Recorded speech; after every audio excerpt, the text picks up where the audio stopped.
launch of her Liberal leadership campaign, Chrystia Freeland could hardly get a word in.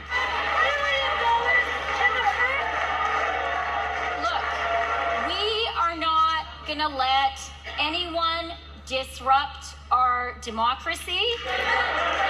But disrupt they did. For 30 minutes, protesters criticized her support of Israel, calling for a complete weapons embargo against the country. Over a dozen were kicked out, and police were on scene. Sources close to the campaign tell CTV News the launch hoped to frame Freeland as a fighter ready to take on Trump's tariff threat. If I am Prime Minister, Canada will never back down. Her decision to lean into that and really frame her candidacy as fighting for Canada, I think is really clear and is one that allows her not to necessarily talk about her experience in the Trudeau government. But Freeland is backing away from some Trudeau policies, like the consumer carbon tax. At another Liberal launch today, a very different answer.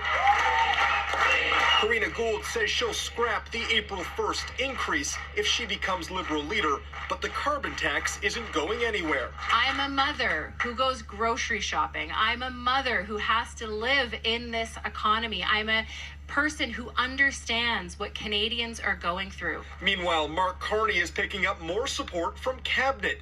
This weekend, 3 Liberal ministers announced they're backing the former banker, including Melanie Joly. I think there's a lot of affection and a lot of respect for Karina Gould, but she'll have to prove that she can crack that top-tier candidate. A price. With Gould and Freeland having spent extensive time in Trudeau's cabinet, the Conservatives are working fast to tie them to the Prime Minister, highlighting their past support for the carbon tax in a campaign with the tagline, "Just like Justin."